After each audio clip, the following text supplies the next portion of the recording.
الحمدللہ رب العالمین والصلاة والسلام علی سید المرسلین اما بعد فاعوذ باللہ من الشیطان الرجیم بسم اللہ الرحمن الرحیم الصلاة والسلام علیک یا رسول اللہ وعلی آلک واصحابک یا حبیب اللہ الصلاة والسلام علیک یا نبی اللہ وعلی آلک واصحابک یا نور اللہ۔ مدنی چینل کے ناظرین، سلسلہ کامیابی کا راستہ، اور یقیناً کامیابی کا راستہ یہ وہ راستہ ہے جو اللہ تعالیٰ اور اس کے پیارے حبیب صلی اللہ تعالیٰ علیہ وسلم کی فرما برداری کے ذریعے ملتا ہے۔ ہر شخص کامیاب ہونا پسند کرتا ہے کہ میں کامیاب انسان بنوں، میں کامیاب زندگی گزاروں۔ تو کامیاب زندگی گزارنے کے لیے جو بہت بنیادی مقصد، بنیادی انداز ہے، وہ شریعت مطہرہ پر پابندی کے ساتھ چلنا ہے۔ یہی چلنا کامیابی کے راستے پر چلاتا ہے۔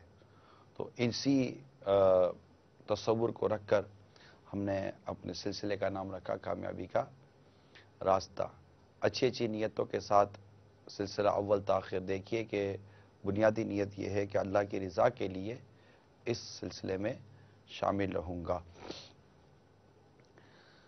ہم آپ کو روزانہ نصاب بتاتے ہیں، زکوٰۃ جو چاندی کے حوالے سے وغیرہ جو ریٹ نکلتے ہیں ڈیلی، تو آج کیا نصاب ہے آئیے دیکھتے ہیں۔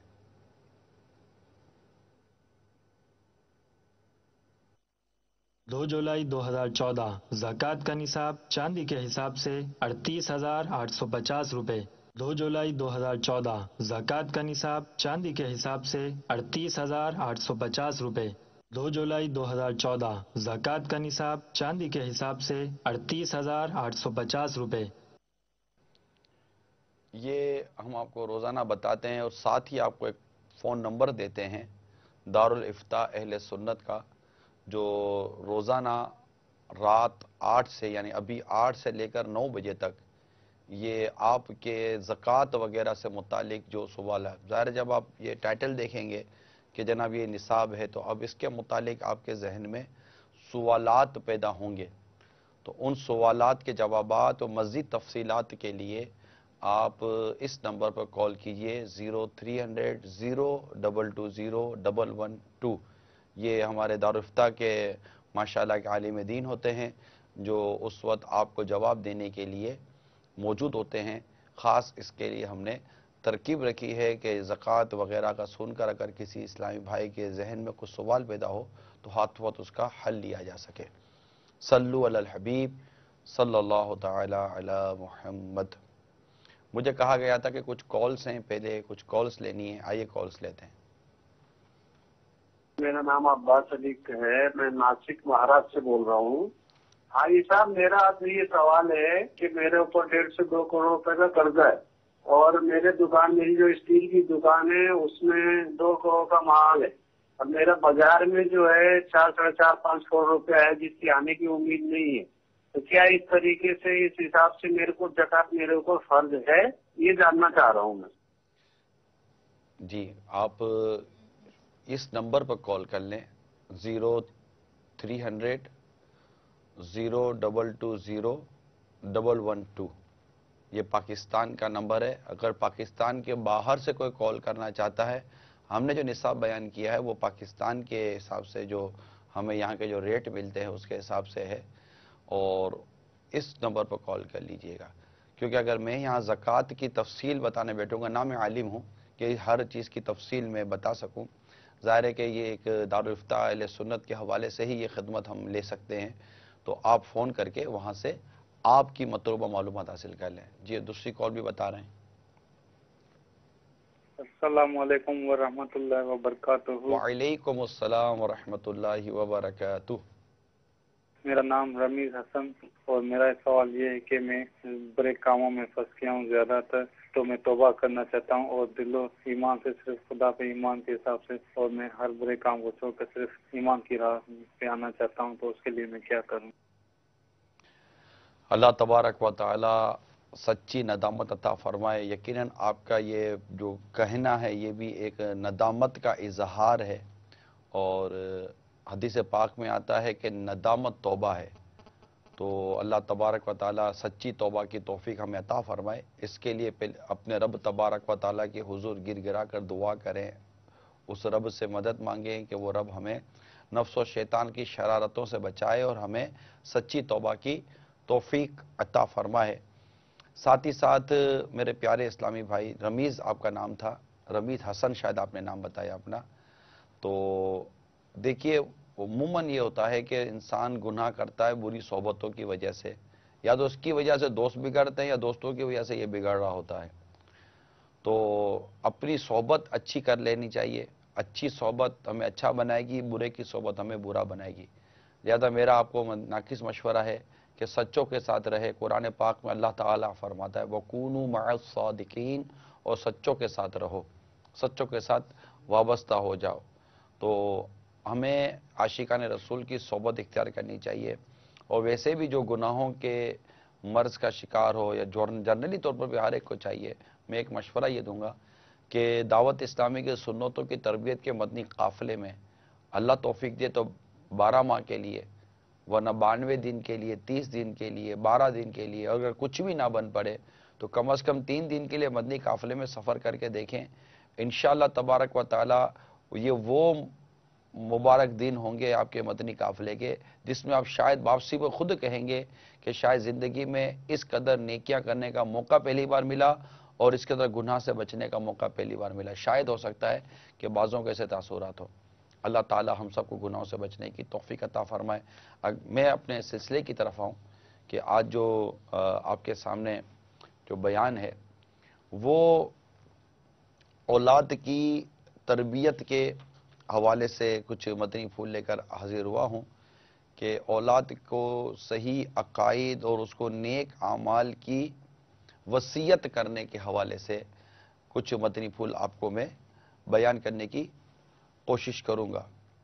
اور میرے سامنے سورہ بقرہ اس وقت موجود ہے، اور سورہ بقرہ کی آیت نمبر تقریباً 132 ہے. اور اللہ تعالیٰ ارشاد فرماتا ہے وَوَصَّى بِهَا إِبْرَاهِيمُ بَنِيهِ وَيَعْقُوبُ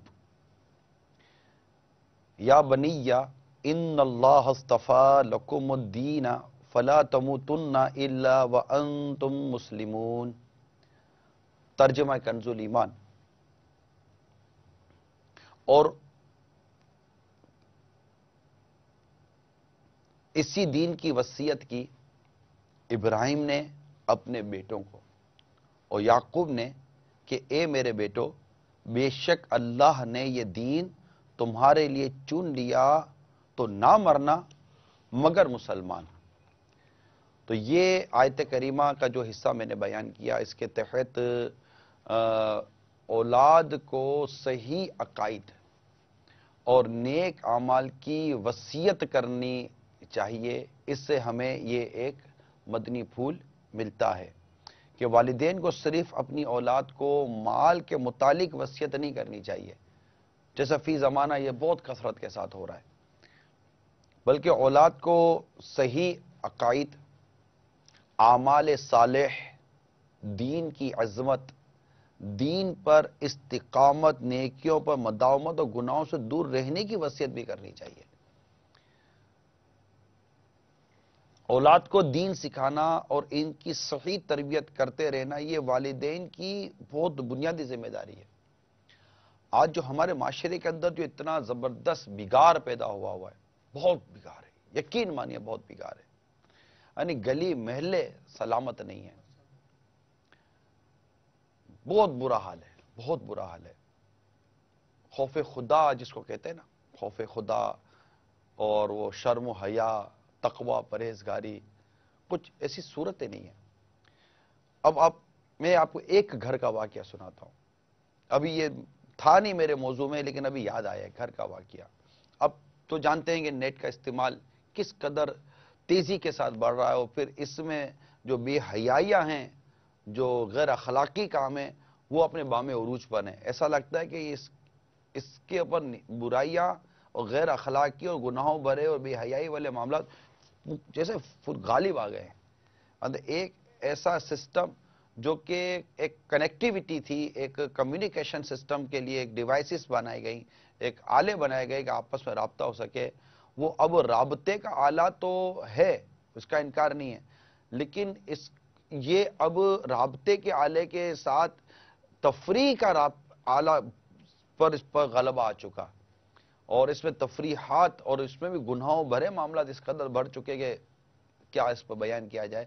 کبھی موقع ملے گا تو انشاءاللہ اس سلسلے کو بھی لے کر چلیں گے. البتہ اب جیسے کہ ایک گھر کے بارے میں مجھے پتا چلا کہ وہ سوشل ویب سائٹ کا آج کل بڑا دورہ ہے، تو سوشل ویب سائٹ پر وہ گھر میں وہ چل رہا تھا نظام، تو گھر میں وائی فائی لگے ہوا ہوتا ہے اور سب اپنے طور پر نیٹ استعمال کر رہے ہوتے ہیں، اور موبائل فون میں بھی نیٹ ہیں، وہ پی سی ٹیبلیٹ ہیں، سب مطلب نیٹ کا استعمال تو اب آپ سمجھتے ہیں، جو انٹرنیٹ یوزر ہیں اور یہ کروڑوں کی تعداد میں. ایک گھر میں اسی طرح تھا. تو اب چونکہ تربیت نہیں ہوتی اولاد کی، خوف خدا کی کمی ہے، پرہیزگاری کی کمی ہے، بہت کمی ہے، اور فلمیں، ڈرامے، گانے باجوں، پھر یہ جو ٹی وی کے ذریعے نظر آنے والے جو مختلف مناظر ہیں جو ایک لڑکا اور لڑکی کے اندر اس بات کا جذبہ ابھارتے ہیں کہ لڑکا کہتا ہے کسی لڑکی سے دوستی ہونی چاہیے. یہ کلچر یہ دکھایا جا رہا ہوتا نا، جو مجھے بالکل بہت زیادہ فیڈنگ ہے، میرے پاس بہت زیادہ اس کی مطلب نالج ہے، اور میلز آتی ہیں، ایس ایم ایس آتے ہیں کہ اس پر کچھ بولا جائے.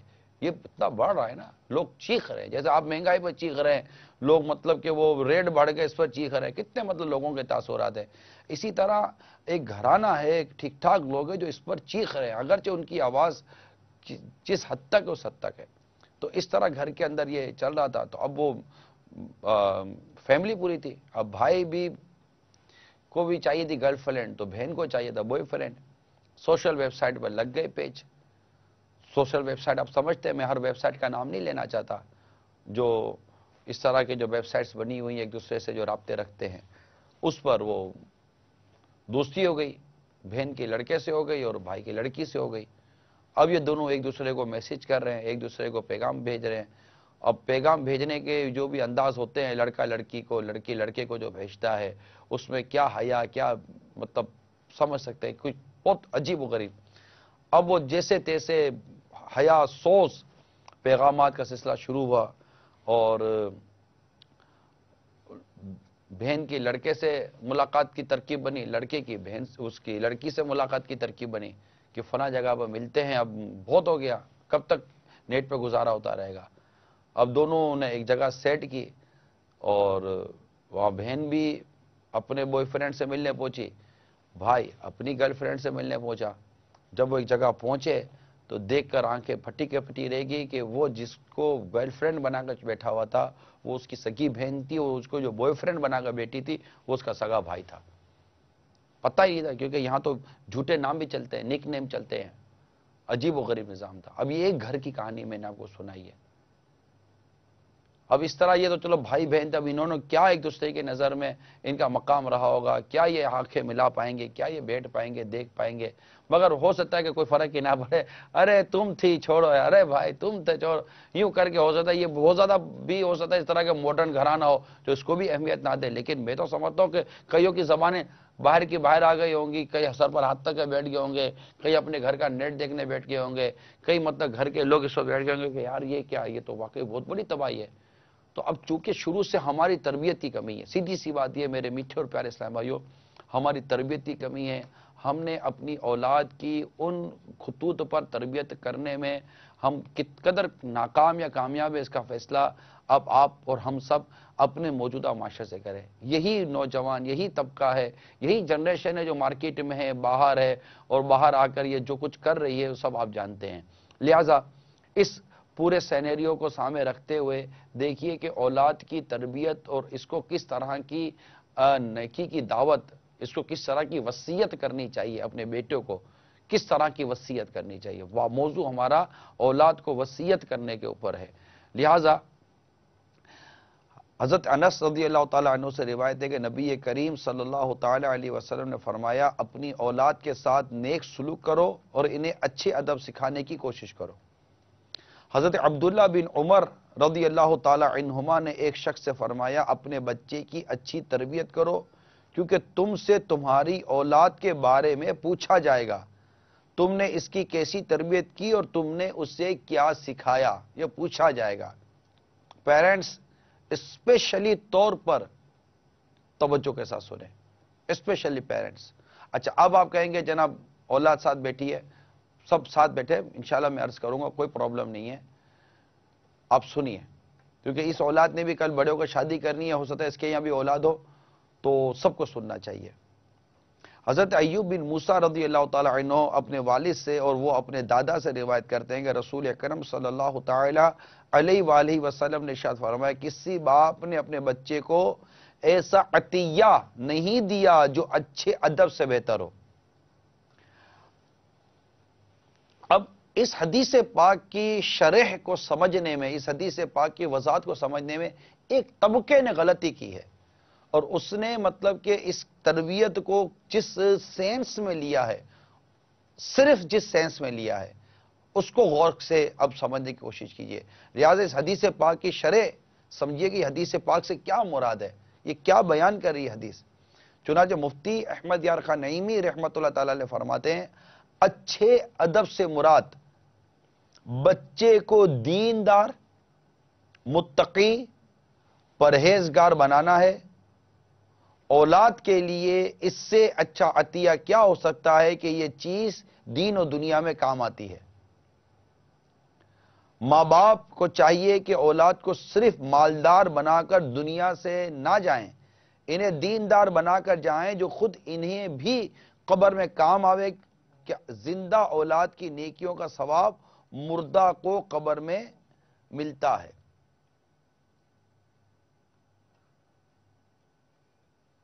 مفتی صاحب لکھتے ہیں نیز وفات کے وقت اپنی اولاد کو صحیح عقائد اور نیک اعمال کی وصیت کرنا یہ ہمارے بزرگان دین کا طریقہ رہا ہے، جس کی انشاءاللہ میں ابھی وضاحت کرتا ہوں۔ البتہ اس حدیث پاک کے تحت جو کچھ میں نے بیان کیا ابھی، جو شرح میں نے پڑھ کر آپ کو سنائی ہے، اس پر غور کیجئے کہ اچھے آداب سے مراد بچے کی دیندار بنانا، اس کو متقی بنانا، اس کو پرہیزگار بنانا ہے، کہ یہ ایک اچھا عطیہ ہے، یہ چیزیں اسے دنیا اور آخرت، دین اور دنیا میں کام آنے والی ہیں۔ اب ہم غور کریں کہ ہم نے ہمارے بچوں کی تربیت کیا اس نہج پر کی، اور پھر یہ حدیث دوبارہ میں آپ کے گوش گزار کر دوں کہ اپنے بچے کی اچھی تربیت کرو کیونکہ تم سے تمہاری اولاد کے بارے میں پوچھا جائے گا۔ یہ شعب الایمان کی روایت ہے کہ تم نے اس کی کیسی تربیت کی اور تم نے اسے کیا سکھایا۔ تو میرے میٹھے اور پیارے اسلامی بھائیوں، اولاد کی تربیت کے حوالے سے ہماری بہت کمزوری، اس وقت یوں سمجھے کہ میں نے ایک یونیورسل پرابلم کو چھیڑ دیا ہے۔ ہم یو کے جائیں، یورپ جائیں، افریقہ جائیں، دنیا کے جس ملک کا آپ نام لو، ہم جائیں، جو والد وغیرہ ملتے ہیں نا، انڈرسٹوڈ سے ایک اجتماع ہوتا ہے، بہت سارے لوگ ملتے ہیں، اگر میں کہوں کہ ہزاروں لوگوں سے ملاقات ہوتی ہے، یقیناً یہ مبالغہ نہیں ہے، تو جب ملتے ہیں تو ظاہر ہے ان کو کچھ نہ کچھ دعا کا کہنا ہوتا ہے، کچھ نہ کچھ اپنا حال دل سنانا ہوتا ہے۔ میں آپ کو عرض کروں کہ ایک بہت بڑی تعداد والد حضرات کی وہ ہے جو یہ کہتی ہے دعا کریں ہماری اولاد نیک بن جائے، ہمارے بچے کو لے جاؤ نا آپ لوگ، یہ کہنے والے لوگ ہوتے ہیں۔ یہاں میں یہ ضرور عرض کر دوں کہ میں نے ایسے کئی بیٹوں سے ملاقات کی ہے، ینگ بالکل نوجوان بیٹوں سے ملاقات کی ہے، دیکھنے میں بالکل مذہبی وضاحت نہیں ہے، لیکن انہوں نے جب ملاقات کی ہے تو کہا ہے کہ دعا کریں اللہ تعالیٰ ہمارے والد صاحب کو صحت دے، ہماری والدہ کو صحت دے، میرے ماں باپ کے لیے دعا کریں۔ یہ ماں باپ سے دعا کروانے والے اولاد کی کمی نہیں ہے، میں نے خود ملاقاتیں کی ہیں ان سے، یہ صرف سنی سنائی بات نہیں کر رہا، پریکٹیکل جو آنکھوں نے دیکھا ہے، میں ان کو دیکھتا تھا کہ یار ان کو کتنے ماں باپ سے محبت ہوگی، اور ماں باپ کی طرف دیکھتا ہوں تو وہ اپنی اولاد کے بارے میں کر رہے ہوتے، تو یہ کنیکشن موجود ہے۔ اولاد ماں باپ کے لیے اپنے دل میں درد رکھ رہی ہے، اور ماں باپ اپنی اولاد کے بگڑنے کا دل میں درد رکھ رہے ہیں۔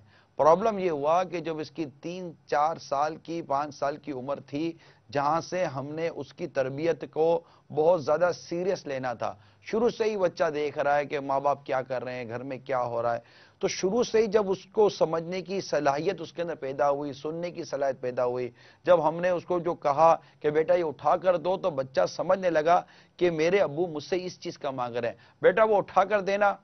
اب وہ بچہ اتنا سمجھدار ہو گیا کہ آپ اس کو کہہ رہے ہیں کہ یہ گلاس اٹھا کر دینا، بیٹا یہ پلیٹ اٹھا کر دینا، بیٹا یہ دسترخوان سے چمچ اٹھا لو۔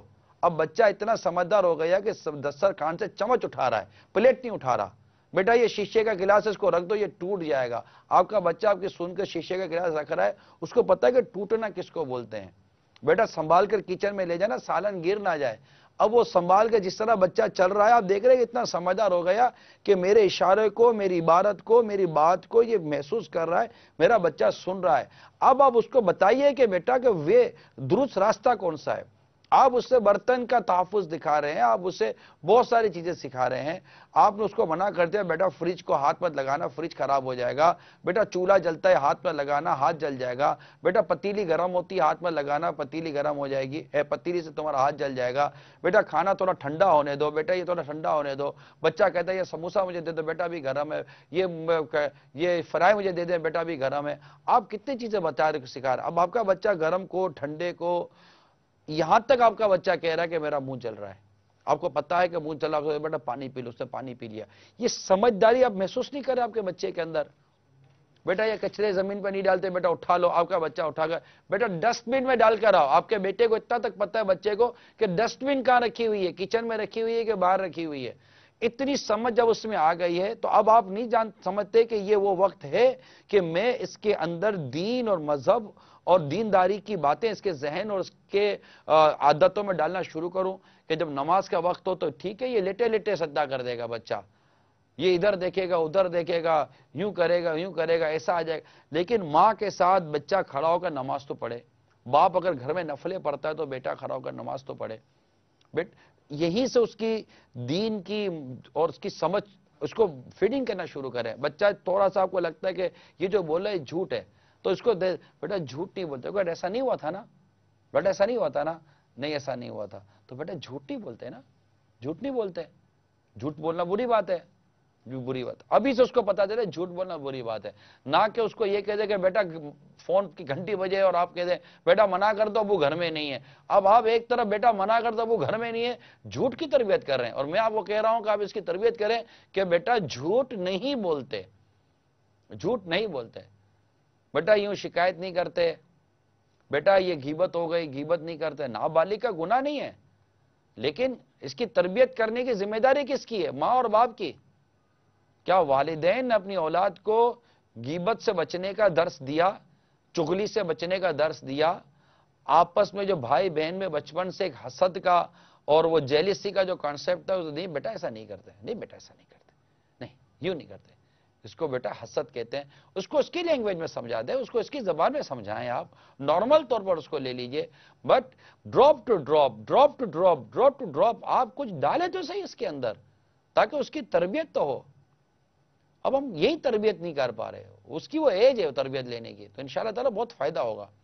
تو اولاد کی تربیت، اس کو دین کی تربیت، اس کو قرآن درست پڑھنے کی، نماز درست پڑھنے کی، اور اس طرح کی بہت ساری چیزیں ہیں اخلاقیات کے حوالے سے کہ بیٹا ایسے نہیں بیٹھتے، ایسے بیٹھتے، دیکھو سنت کے مطابق یوں بیٹھا جاتا ہے، بیٹا پلیٹ صاف کر لو، بیٹا انگلیاں چاٹ لی، جیسا آپ دسترخوان پر فور ایگزامپل دسترخوان پر بیٹھے ہیں تو آج اپنے بچے کی پلیٹ صاف کروائیے گا، ٹھیک ہے، کوئی مسئلہ نہیں، انگلیاں چٹوا لیجئے، پہلے اس انگلی کو چاٹتے ہیں، پھر اس انگلی کو چاٹتے ہیں، پھر انگلی کو چاٹتے ہیں، 3 انگلی سے کھانا، یہ سنت انبیاء کرام علیہم السلام ہے۔ تربیت دینا، یہ تربیت ہی تو ہے۔ چلے ابھی آپ 3 انگلیاں کر لیں، نیوالا نہیں اٹھ رہا آپ سے، اٹھے گا، عادت بنائے، اٹھے گا، چھوٹا نیوالا آ گیا، کیا حرج ہے؟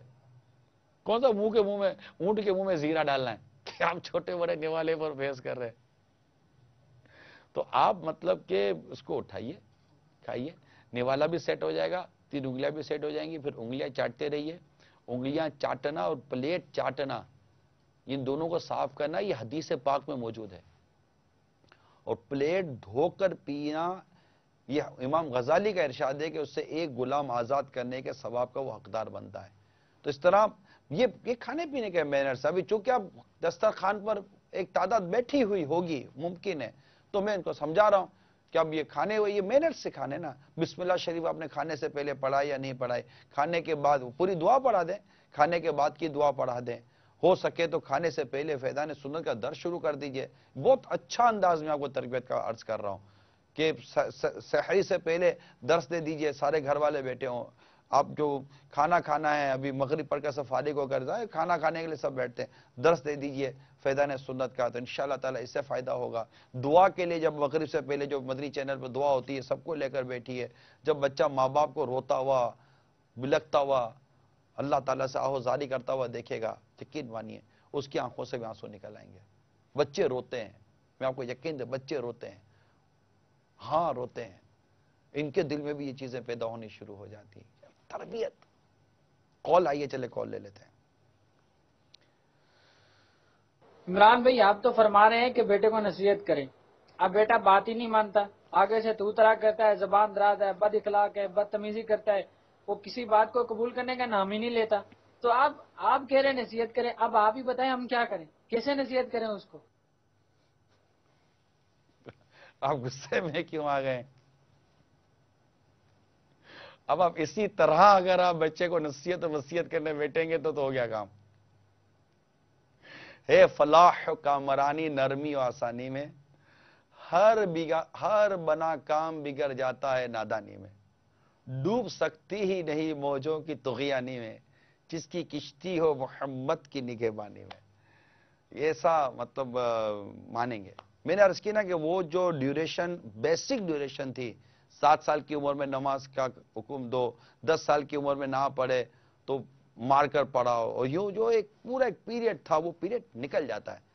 اب جب پیریڈ نکل جاتا ہے تو اب چونکہ وہ کہتے ہیں نا کہ پھر بعد میں ہمارا ہوش آتا ہے، بعد میں ہم سمجھتے ہیں کیا کرنا ہے، بعد میں ریئلائز کرتے ہیں، ایک مسٹیک سامنے آتی ہے کہ اوکے، تو اب مسٹیک کو درست کرنے کے لیے ٹیک ٹائم، اس کے لیے وقت چاہیے ہوتا ہے، حکمت عملی چاہیے ہوتی ہے، تدبر چاہیے ہوتا ہے، نرمی کے ساتھ چلنا ہوتا ہے، اس کو تھوڑا سا ماحول دیں، اس کو اپنے ساتھ مدنی قافلے میں لے کے جائیے۔ اتنا سمجھدار بچہ ہے، 8-10 سال کا ہے، اپنے ساتھ مدنی قافلے میں لے جائیے، انشاءاللہ تعالی امید ہے بہتری کی آئے گی۔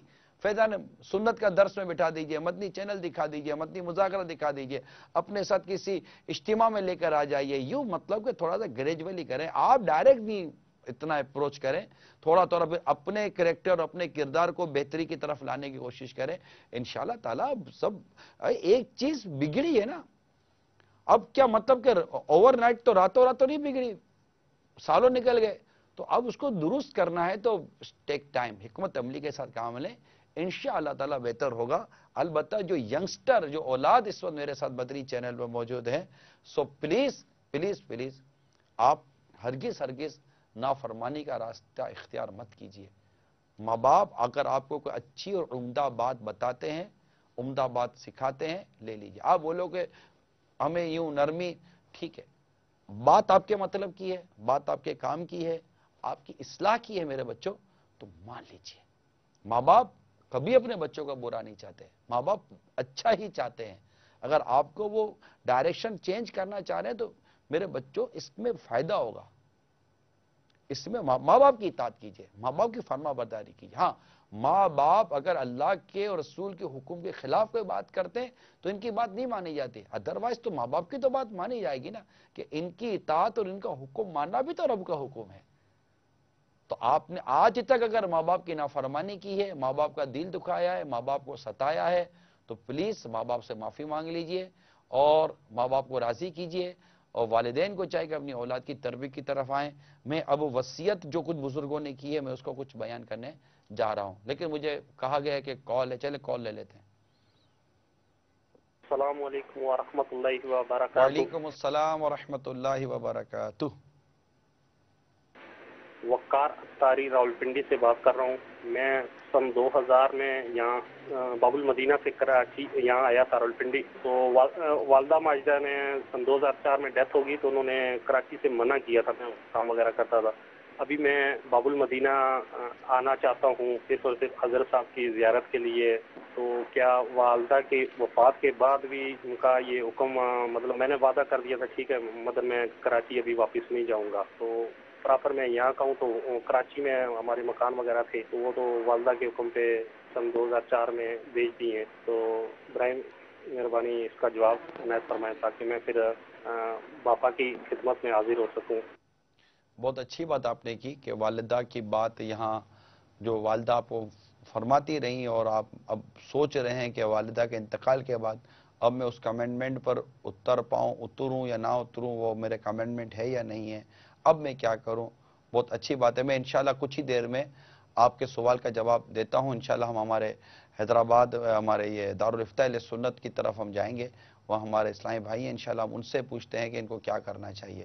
پلیز تھوڑی دیر کے لیے میرے ساتھ مدنی چینل پر رہیے گا۔ تو میں والد جو وصیت کرتے ہیں اپنے بچوں کو، میں اس کے متعلق کچھ عرض کرنے جا رہا ہوں تاکہ ہمارے گائیڈ لائن ہو۔ چنانچہ یہ مضمون میں آپ کو صراط الجنان، یہ مقتۃ المدینہ کی مطبوعہ ہے، صراط الجنان قرآن پاک کی یہ تفسیر ہے۔ اس صراط الجنان کتاب جلد اول کے صفحہ نمبر 212 سے میں نے شروع کیا ہے، اب 213 پر ہے کہ حضرت عبداللہ بن مسعود رضی اللہ تعالیٰ عنہ کی وفات کا وقت قریب آیا تو ان کے بیٹے حضرت عبد الرحمن رضی اللہ تعالیٰ عنہ نے عرض کی مجھے کچھ وصیت کیجیے۔ حضرت عبداللہ بن مسعود رضی اللہ تعالیٰ عنہ نے فرمایا میں تمہیں وصیت کرتا ہوں کہ تم اللہ تعالیٰ سے ڈرتے رہو، زیادہ وقت اپنے گھر میں رہو، اپنی زبان کی حفاظت کرو اور اپنی خطاؤں پر رویا کرو۔ کتنی خوبصورت وصیت کی۔ میں تمہیں وصیت کرتا ہوں کہ اللہ تعالیٰ سے ڈرتے رہو، اولاد کو وصیت کی جا رہی ہے، زیادہ وقت اپنے گھر میں رہو، اپنی زبان کی حفاظت کرو، اپنی خطاؤں پر رویا کرو۔ اب زیادہ وقت گھر میں رہو تو نیٹ لے کر، موبائل لے کر ڈراموں کی طرف، فلموں کی طرف اور الٹے سیدھے بد اخلاقی کی طرف نہیں، زبان کی حفاظت کرو، اپنی خطاؤں پر رویا کرو، اپنی غلطیوں پر رو، اپنے گناہوں کو یاد کر کے رو، اللہ تبارک و تعالیٰ سے معافی مانگنی چاہیے۔ قرآن کی تلاوت کریں، گھر میں رہ کر بھی عبادت کی جائے گی۔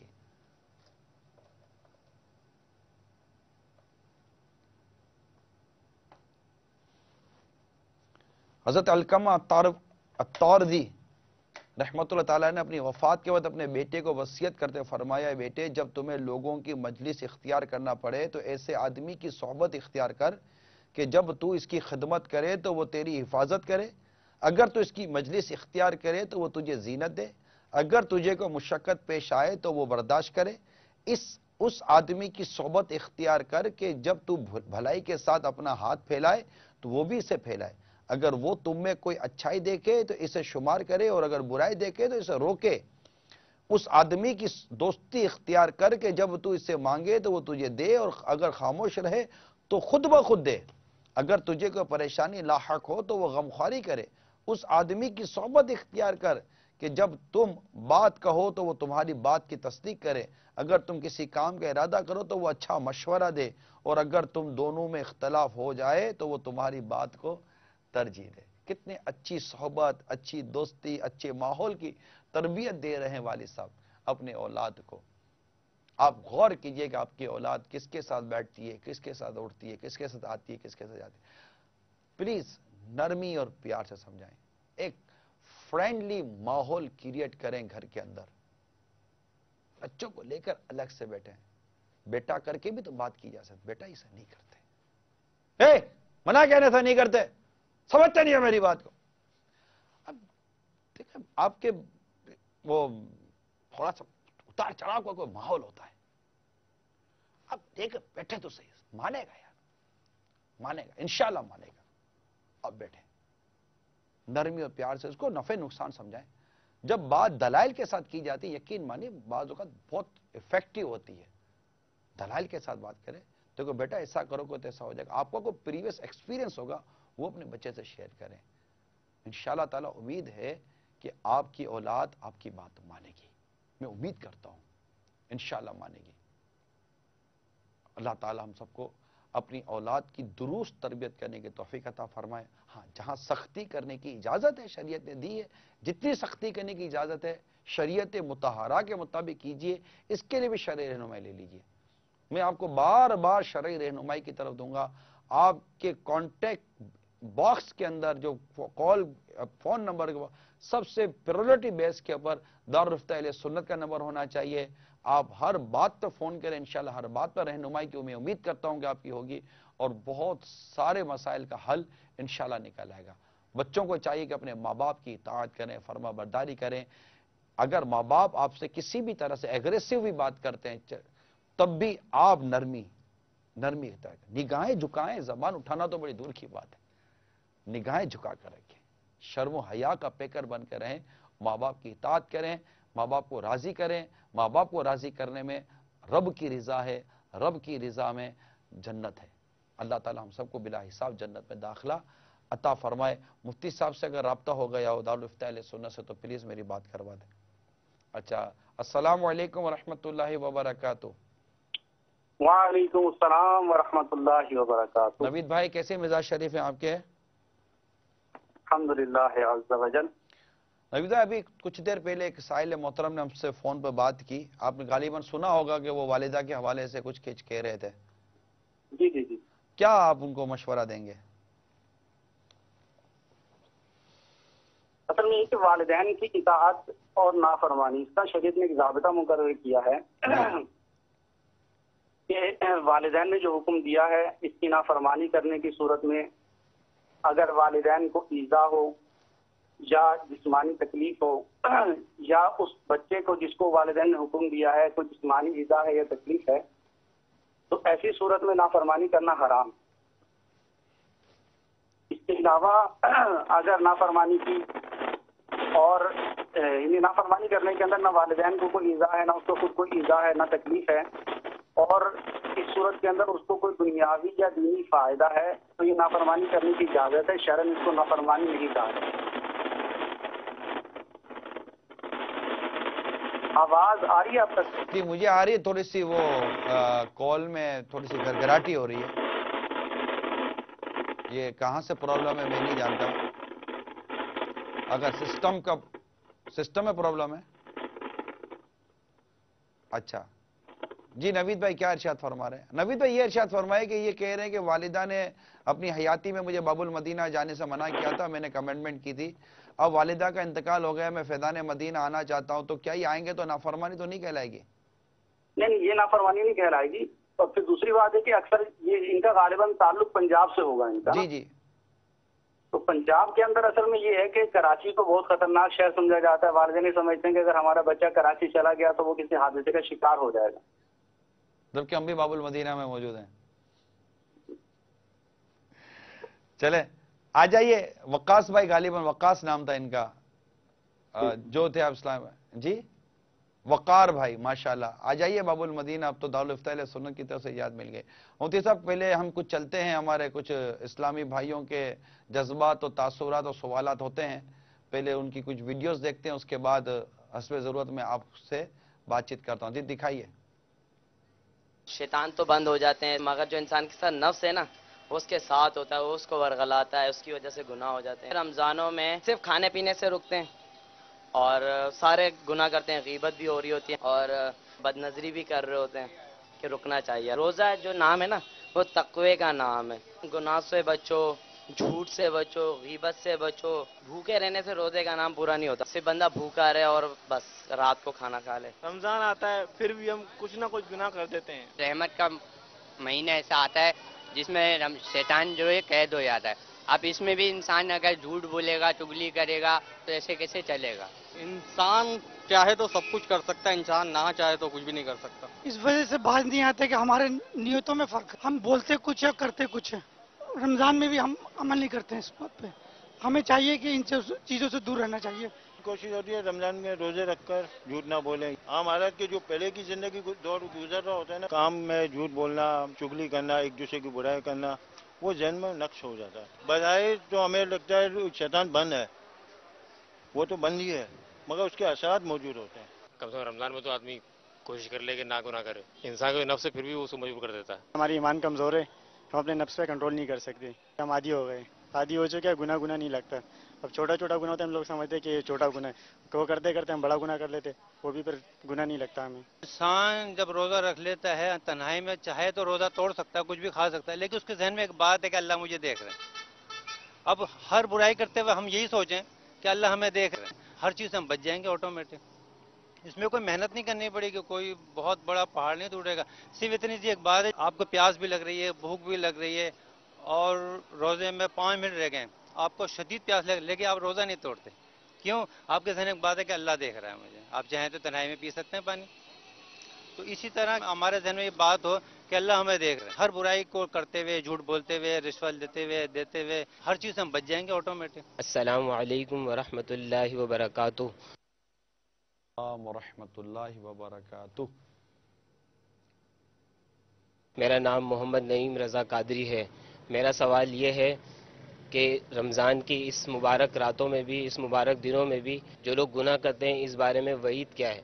السلام علیکم, میرا نام دانیال ہے. میرا حاجی صاحب سے یہ سوال ہے کہ رمضان میں تو شیطان قید ہو جاتا ہے, مگر کیا وجہ ہے کہ پھر بھی لوگ برائیوں سے باز نہیں آتے؟ میں محمد اشرف شیخ صدر ریگل کا ایک دکاندار ہوں. سوال یہ ہے کہ اس مہینے میں شیطان کو بند کر دیا جاتا ہے. جب شیطان بند ہو جاتا ہے تو گناہ ختم ہو جانے چاہیے, لیکن ایسا نہیں ہے. میری سمجھ میں نہیں آتا, بظاہر تو عملاً تو ہم نماز بھی پڑھنے جا رہے ہیں, تراویح بھی پڑھ رہے ہیں, روزے بھی رکھ رہے ہیں, لیکن پھر بھی شیطانی عمل میں جاری رہتے ہیں, رمضان المبارک کا خیال نہیں کرتے. نوید بھائی سن رہے ہیں آپ؟ جی جی. یہ ایک ملا جلا سا ایک رجحان ہے کہ اس میں کم از کم اتنا ضرور کہوں گا کہ مسلمان کے دل میں رمضان کی محبت تو ہے, کہ وہ اس چیز کو فیل کر رہا ہے کہ رمضان میں یوں نہیں, مگر کیا کریں, رمضان میں یوں نہیں مگر کیا کریں. اور ساتھ ساتھ ایک اور تصور بھی سامنے آیا کہ رمضان میں گناہ سے بچنے کا ذہن بن رہا ہے. کیا رمضان کے علاوہ گناہ نہیں ہے؟ رمضان کے علاوہ بھی گناہ ہے. رمضان سے پہلے گناہ سے بچنے کا ذہن ہوتا, بچ رہے ہوتے تو رمضان میں بھی بچ رہے ہوتے. اب وہی گناہ کی عادت لیے ہوئے ہم رمضان کو میں داخل ہوتے ہیں, اور کچھ تھوڑا بہت نفسیاتی طور پر, جذباتی طور پر اثرات ہوتے, پھر ایسا ہو جاتا ہے. کیا کہیں گے نوید بھائی ان تمام تر جو ایک سوالات ہوئے؟ ایک تو ہمارے آخری اسلام بھائی تو بڑے اس میں ایموشنل تھے, جذباتی تھے کہ آخر کیا ہے, شیطان بند ہے. اس کے بعد بھی ہم لوگ تو سمجھائیے ان کو, کیسے سمجھائیں گے آپ؟ اس سے فقہا کا ایک قاعدہ یاد آ گیا, الخروج عن العادت معاودہ, عادت سے نکل جانا بذات خود اپنے ساتھ علامت کرنا ہے.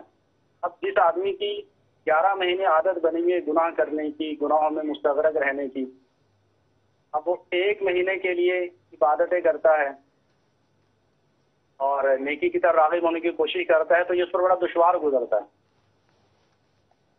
اور پھر یہ کہ شیطان تو بند ہو جاتا ہے, لیکن جو نفس ہے, جو شیطان کا بھی بڑا بھائی ہے, وہ ہمارے ساتھ ہر وقت موجود ہوتا ہے. مگر وہ حمزات تو قید نہیں ہے نا. یہ جو ہر انسان کے ساتھ ایک شیطان ہے جس کو حمزات کہتے ہیں. حمزات تو قید نہیں ہے, وہ تو برائی کی طرف ہمیں مائل کرنے کی کوشش کر ہی رہا ہے, اور ہم اس کی زیادہ مطلب کے بات ماننے کی طرف بڑھ رہے ہیں. تو اگر یہ حمزات سے کو پہچانے اور نفس امارہ کی اشاعتوں سے بچے تو انشاءاللہ تعالی رمضان مبارک میں بھی عبادت اور ریاضت کا ذوق و شوق نصیب ہوگا. کیا کہتے ہیں نوید بھائی؟ جی جی بالکل. تو یہ جو ہے کہ رمضان مبارک میں کیا گناہ کیا مطلب وہ بڑھ جاتا ہے, اس کے بارے میں کیا فرماتے ہیں آپ؟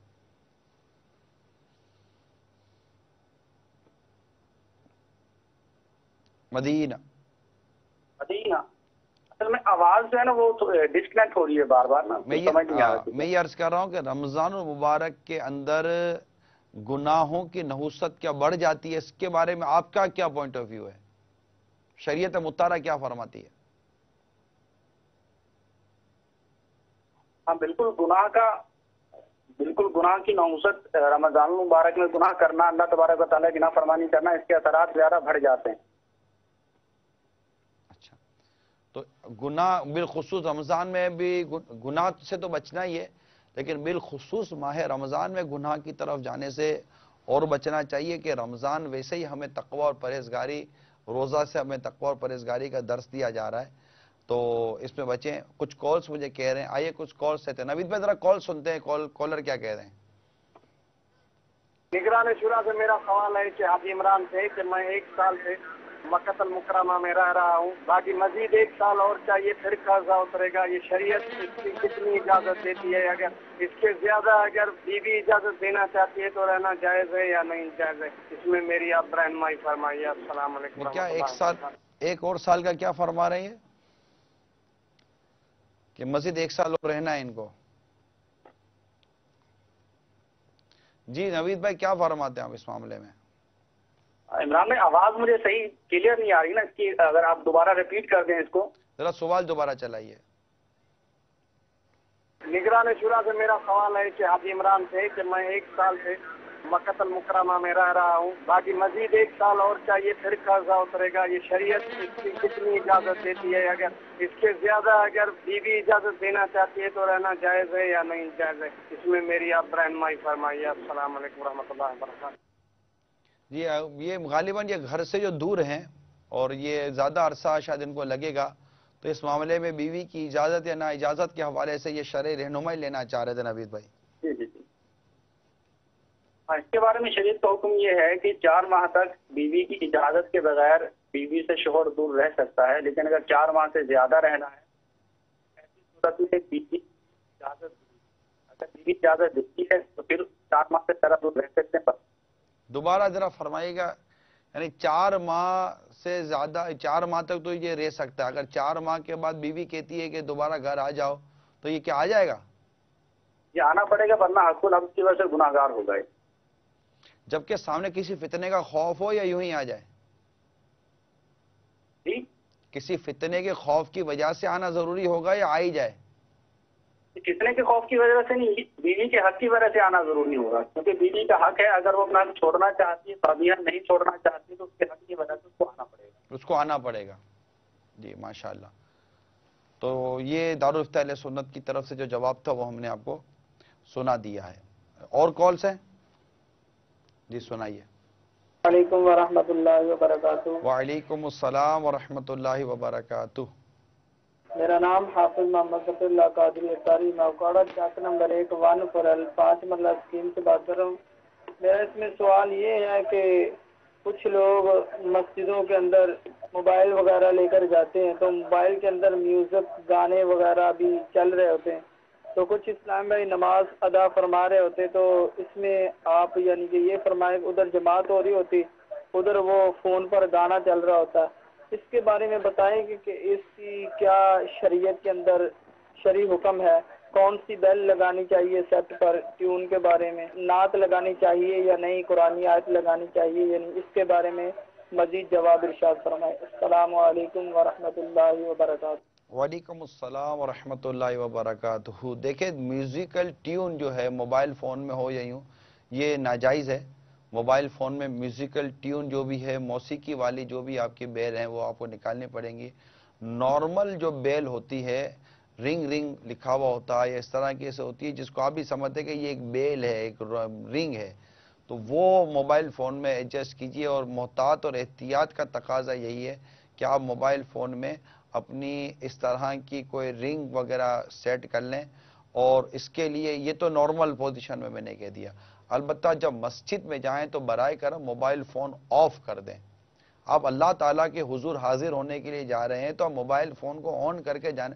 200-250 آدمی کانٹیکٹ کے نام پر اپنے ساتھ آپ لے کے جا رہے ہیں, تو اس کو مطلب موبائل فون آف کر دیجئے. یہ ذہن بنا لیں اور بالکل آپ یہ پکا ارادہ کر لیں کہ مسجد میں داخل ہونے سے پہلے میں اپنا موبائل فون بند کر دوں گا. آپ نے عبادت کرنی ہے, اللہ کی بارگاہ میں سجدہ کرنا ہے, آپ نے اس دوران کی مسجد میں کس سے بات کرنی ہے؟ جب نماز وغیرہ تو فارغ ہو جائیں, باہر نکلے, اپنا موبائل فون آن کر لیجئے. کس کی کال آئی تھی, کس کا میسج آیا تھا, آپ کو پھر بھی پتہ چل جائے گا. نوید بھائی بہت بہت شکریہ, اللہ آپ کو جزائے خیر عطا فرمائے گا. نوید بھائی لائن پر ہوں تو ماشاءاللہ, اللہ آپ کو خوش رکھے. کل انشاءاللہ پھر دوبارہ آپ کو زحمت دیں گے. بہت بہت شکریہ. تو اس طرح موبائل فون کی ٹیون بالکل نہ رکھیں, موبائل فون میں میوزیکل ٹیون نہ رکھیں. مسجد کا پورا ماحول عجیب و غریب ہو جاتا ہے اور ناجائز ہے, ناجائز ہے. اب کوئی عام آدمی کیا مسجد میں اگر ٹیپ بجانا, گانے بجانا, معاذ اللہ موسیقی بجانا شروع کر دے, اب سارے مل کر اس کے ساتھ کیا کریں گے؟ آپ کس طرح مطلب کہ اللہ تعالیٰ کے گھر کے اندر میوزک لے کر کیسے چلے گئے؟ موبائل فون میں یہ ہو ہی نہیں یار، خلاص کریں اس کو، مسجد میں جائیں موبائل فون آف کر دیں، میرا تو آپ کو یہی مشورہ ہے۔ اور کال سنائیے۔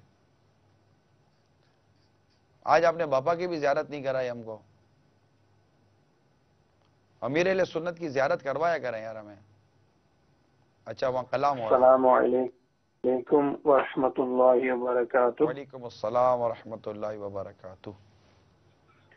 میں تنویر اختاری لندن سے عرض کر رہا تھا۔ میرا سوال یہ تھا کہ جس طرح سے آپ شادی اور اسلام کے بارے میں پروگرام کر رہے تھے، اسی سلسلے میں ایک کوشچن یہ تھا کہ کافی جو مسلمان ہیں جو لندن میں رہتے ہیں ماشاءاللہ داڑھی رکھتے ہیں اور مطلب لڑکی ڈھونڈنے کی کوشش کرتے ہیں، تو اس سلسلے میں ان کو کافی پریشانیوں کا سامنا ہوتا ہے، تو اس سلسلے میں کچھ مدنی پھول عطا فرما دیں کہ اب ان مشکلات کی وجہ سے شیطان بھی بڑے وسوسے ڈالتا ہے کہ مجھے کوئی لڑکی دے نہیں رہا میرے اس حلیے کی وجہ سے، تو کچھ اس پر مدنی پھول ارشاد فرمائے تو بہت مہربانی ہوگی۔ جزاک اللہ خیر۔ السلام علیکم ورحمۃ اللہ وبرکاتہ۔ وعلیکم السلام ورحمۃ اللہ وبرکاتہ۔ اللہ تعالیٰ ہم سب کے لیے آسانیاں فرمائے۔ واقعی دنیا بھر میں بہت سارے ایسے اسلامی بہنیں ہیں جو اچھے اور نیک رشتوں کے انتظار میں ہیں، اللہ انہیں اچھے اور نیک رشتے عطا فرمائے۔ البتہ یہ کہ آپ اپنے اس پر قائم رہیں، ڈٹے رہیں، رشتے یہ طے ہیں، آپ جس کو جو رشتہ ہونا ہے وہ ہو کر ہی رہے گا، اور ایسا نہیں ہے کہ داڑھی کی وجہ سے یا فلاں سنتوں پر حلیے کی وجہ سے شادی نہیں ہوتی۔ آپ کو انشاءاللہ تبارک و تعالی ایسا گھر، ایسا گھرانہ ملے گا جن کو چاہیے سنتوں پر رشتہ۔ انشاءاللہ تعالی اس کی آپ کوشش جاری رکھیں، اللہ نے چاہا تو راستہ کھلے گا، اور جب وقت آئے گا تو انشاءاللہ تعالی نیک اور عمدہ رشتہ یہ نصیب ہو جائے گا۔ اسی طرح اسلامی بہنیں اپنے لیے سنتوں بھرا رشتہ ہی ڈھونڈنے کی کوشش کریں۔ اعلیٰ حضرت کا شعر سنا کر میں مل سنت کی طرف سوئچ کروں گا۔ اے رضا ہر کام کا ایک وقت ہے، اے رضا ہر کام کا ایک وقت ہے، دل کو بھی آرام ہو ہی جائے گا، شاد ہر ناکام ہو ہی جائے گا۔ اللہ تعالیٰ عمل کرنے کی توفیق عطا فرمائے۔ آئیے چلتے ہیں امیر سنت کی طرف۔ صلو علی الحبیب صلی اللہ تعالی علی محمد۔ جن کی کالز رہ گئی ہیں انشاءاللہ تعالی کل ہم اس کو اپنے سلسلے میں شامل کریں گے۔ امیر سنت کی طرف چلتے ہیں۔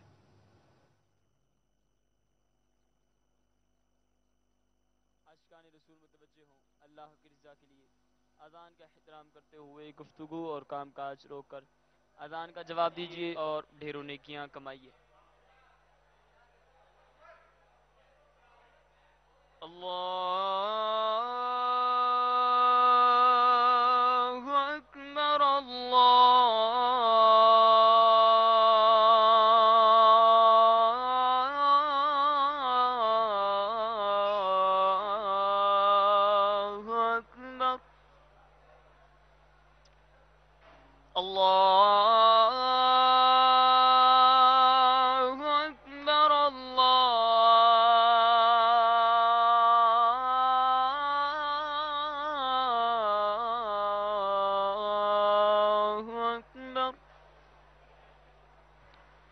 أشهد أن لا